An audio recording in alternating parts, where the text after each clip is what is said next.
बिस्मिल्लाहिर्रहमानिर्रहीम। अस्सलाम वालेकुम। कैसे हैं मेरे प्यारे प्यारे बहन भाई। मुझे पूरी उम्मीद है मेरे देखने और सुनने वाले मेरे तमाम बहन भाई बिल्कुल खैर वाफियत से होंगे। तो आज मैं जो रेसिपी लेके आई हूँ वो मैं दाल मूंग और चने की पंजीरी की रेसिपी लेके आई हूँ। ये देखिए, ये मैंने दोनों इनकी इक्वल क्वांटिटी है दोनों की। चने मैंने भुने हुए ले लिए हैं, क्योंकि घर में अगर इसको भूनते तो वो सारे अच्छी तरह से नहीं, कोई सख्त रह जाता कोई किस तरह, तो इसीलिए मैंने बाज़ार से भुने हुए ले लिए। और ये देखिए छिलके के साथ ही इनको करना है, पीसना है। उसके अलावा 250 ग्राम ही मैंने ये दाल मूंग लिए साबुत वाली, 250 ग्राम ये लिए, 250 ये दाल मूंग लिए, यानी एक एक पाव दोनों चीज़ें ले ली हैं। ये चूँकि मैंने भुने हुए लिए हैं चने, अगर आप ख़ुद घर में भूनना चाहते हैं तो मोस्ट वेलकम, तो नहीं तो फिर आप बाज़ार से मिल जाते हैं, आराम से वो ले लीजिएगा। और ये साबुत वाली ले ली है। तो आइए, इसके 2 स्टेप्स होंगे।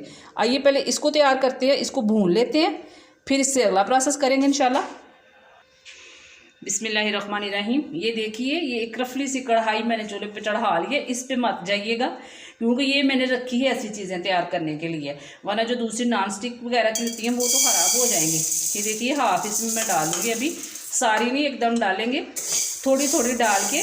तो इसको ये देखिए, फ्लेम बिल्कुल स्लो है, तो इसको स्लो फ्लेम पे तैयार कर देंगे। इसको एक दफ़ा ये पंजीरी की रेसिपी जो है हम लोग ढेर सारी बना के तो खा चुके हैं। ये मेरी एक फैमिली मेम्बर है, उन्होंने खाई है तो वो मेरी जान नहीं छोड़ रही कि ये रेसिपी जो है ये बनाएं, तो इसलिए मैं उनकी रिक्वेस्ट पे ये थोड़ी बना रही हूँ, वरना ढेर सारी हम बना के तो खा चुके हैं। इंशाल्लाह आप लोगों ने इसको ज़रूर बनाना है और बना के खा के फिर मुझे बताना है कि मेरी ये पंजीरी की डिफरेंट स्टाइल में रेसिपी जो है आप लोगों को कैसी लगी। इसको भूनते हैं स्लो फ्लेम पे और मसलसल ये चम्मच हिलाते रहना है, ताकि सारे जो इसके दाने हैं मूंग दाल के, ये इक्वली तौर पे, ये देखिए इक्वली जो है ये भुने जाएं। मसलसल ऐसे हिलाते रहना है। ये देखिए, इसको मैंने स्लो फ्लेम पे भून ली है, तो अब इसको मैं निकालती हूँ। जो बाकी की रह गई है अब उसको इस तरह ही भूनते हैं। ये मैंने दूसरी जो रह गई थी वो डाल ली है।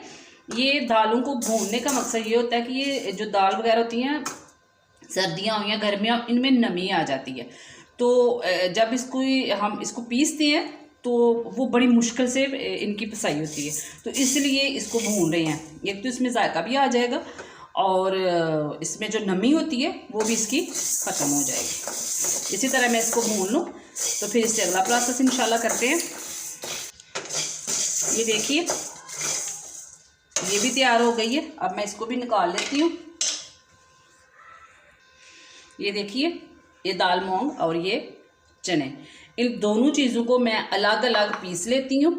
अगर तो आपके घर में मिक्सी जार है तो उससे पीस लें, अदरवाइज़ जो मसाला जार पीसते हैं ना बाज़ार में, उनसे पिसवा लें। मैं घर में इंशाल्लाह ताला इसको पीस लेती हूँ, तो इसके बाद फिर इंशाल्लाह इसका अगला प्रोसेस करते हैं। बिस्मिल्लाहिर्रहमानिर्रहीम। ये देखिए, ये मूंग दाल को भी मैंने अच्छी तरह से पीस लिया है, और ये चनों को भी इनका अच्छी तरह से, ये देखिए इसका तो सही पाउडर बन गया, और इसका ये ज़रा दानेदारी रही, ये ऐसे ही अच्छी लगती है और इसको ऐसे ही रहने देना। उसके अलावा ये देखिए, ये मैंने किशमिश ली है तकरीबन 125 ग्राम, 125 ग्राम ही मैंने ये 4 मगज़ लिए हैं। ये काजू लिए, ये भी 125 ग्राम है। ये बादाम है, ये भी 125 ग्राम है। उसके अलावा ये कोकोनट है, इसको भी मैंने ग्रेट कर ली है। ये देखिए, ये भी तकरीबन 125 ग्राम है। और ये इलायची पाउडर है, ये देखिए तकरीबन 1 टीस्पून। उसके अलावा मैं इसमें शक्कर डाल रही हूँ, इसलिए कि इसको शुगर के मरीज़ जो है वो भी खा सकते हैं, और जो लोग डाइट करते हैं वो भी इसको आराम से खा सकते हैं। अगर आपकी मर्ज़ी है तो आप इसमें चीनी डाल सकते हैं, वरना मैं तो इसको शक्कर में ही तैयार करती हूँ। ये देसी घी लिया है, तकरीबन ½ kg जो है इसमें जाएगा। तो ये देखिए, बादाम को मैंने इस तरह काटा है, ये देखिए इसको मैंने इस तरह लंबाई में काटा है, और काजू को भी मैंने इसी तरह काटा है। तो इसको पीस भी सकते हैं, मोटा मोटा इसको चॉपर में डाल के तो चॉप भी कर सकते हैं। It's up to you. तो आइए अब इसको तैयार करते हैं। बिस्मिल्लाहिर्रहमानिर्रहीम। ये कढ़ाई मैंने चूल्हे पे चढ़ा ली है और फ्लेम को स्लो ही रखना है। तो अब इसमें ये देखिए देसी घी डाला है तकरीबन 3 टेबलस्पून, और ये दाल मूंग इसको डाल दूंगी और इसको स्लो फ्लेम पे अच्छी तरह से भूनूंगी जब तक इसका कलर चेंज हो जाए और अच्छी सी इसमें खुशबू आना शुरू हो जाए, तब तक इसको भूनेंगे। ये माशाल्लाह इतनी हेल्दी है, अपने बच्चों को ज़रूर सर्दियों में इस तरह की चीज़ें खुद भी खाया करें और बच्चों को भी बना के दिया करें। माशाल्लाह इतनी ये इसके बेनिफिट्स हैं, सर्दियों के तोहफे हैं ऐसी चीज़ें, इसको लाजमी बनाया करें। ये देखिए माशाल्लाह इसका कलर भी ये देखिए रेड रेड सा हो रहा है, बल्कि हो चुका है और इतनी प्यारी इसकी खुशबू भी आ रही है। ये माशाल्लाह रेडी हो गई है। अब मैं इसको निकाल लूँ, क्योंकि इसको भून के तो बिल्कुल काला नहीं कर देना, बस हल्का सा ब्राउन हो जाए, मतलब रेड रेड सी इसकी वो आ जाए तो ये रेडी है। अब मैं इसको निकाल लूँ। ये देखिए उसी कढ़ाई में मैंने देसी घी और डाल लिया। अब ये जो चने का पाउडर है इसको डाल के तो सेम उसी तरह ही इसकी भी भुनाई करेंगे। ये देखिए ये भी तैयार हो गया चने का पाउडर जो था माशाल्लाह से। ये देखिए इतनी प्यारी खुशबू आ रही है ना, ये देखिए माशाल्लाह कितना प्यारा ये रेडी हुआ है। तो अब मैं इसको भी निकाल लूँगी। और हाँ, इसको अभी तक मैं बिल्कुल स्लो फ्लेम पे ही बना रही हूँ, तेज़ पे नहीं इसको बनाना, बस स्लो फ्लेम पे ही इसको तैयार करना है। दालें दोनों मैंने फ्राई कर ली हैं। अब दोबारा से कढ़ाई मैंने चढ़ा ली और इसमें देसी घी डाला है। ये देखिए ये नारियल जो है इसको अब हल्का हल्का सा फ्राई करेंगे, ज़्यादा नहीं करना वरना वो नहीं अच्छा लगता, उसका टेस्ट जो है ना वो ख़राब सा हो जाता है। बस हल्का सा इसको फ्राई करना है। अब इसमें ये देखिए सब्ज़ इलायची का पाउडर जो है इसमें डाल दूँगी, आपकी मर्ज़ी है। अगर आप दालें फ्राई करते वक्त उसमें डालना चाहें तो उसमें डाल लें। तो मैं इसमें ये डाल रही हूँ और ये हो गई हैं। ये देखिए माशाल्लाह इतनी अच्छी कोकोनट हो गई है। अब मैं इसको निकाल लेती हूँ। ये देखिए दोबारा से मैंने घी डाल लिया। अब ये देखिए चारों मगज़ जो है ये मैंने डाल दिए, तो इसको फ्राई करते हैं। जो मेरे चैनल पे नए हैं तो प्लीज़ उन्होंने क्या करना है, सबसे पहले मेरे चैनल को सब्सक्राइब करना है, वीडियो देखनी है, उसके बाद लाइक कीजिएगा और एक अच्छा सा कमेंट करके मुझे बताना भी है कि मेरी ये वाली रेसिपी आप लोगों को कैसी लगी है। इंशाल्लाह मेरी बिल्कुल डिफरेंट और टेस्टी रेसिपी है, इसको ज़रूर ट्राई कीजिएगा। ये चार मगज़ जो है ना ये बहुत ज़्यादा उड़ते भी हैं और आवाज़ भी बड़ी देते हैं। ये देखिए माशाल्लाह ये भी रेडी हो गए हैं। अब इनको भी मैं उतार लूँगी। अब दोबारा से कढ़ाई मैंने चढ़ा ली चूल्हे पे और तकरीबन इसमें 1.5 टेबलस्पून घी का डाल लिए और डालूँगी बादाम, इसको फ्राई करूँगी। ये मुझे कटे हुए इसमें अच्छे लगते हैं और मैं हमेशा ऐसे ही डालती हूँ काट के इनको। और कई लोग ऐसा करते हैं कि साबुत ही सारी चीज़ों को फ्राई करके तो उसके बाद उसको चॉप कर लेते हैं, या जो भी करना होता है वो फ्राई करने के बाद करते हैं। मैं ऐसा नहीं करती, मैं पहले उसकी चॉपिंग वगैरह करके तो फिर उसको फ्राई करती हूँ।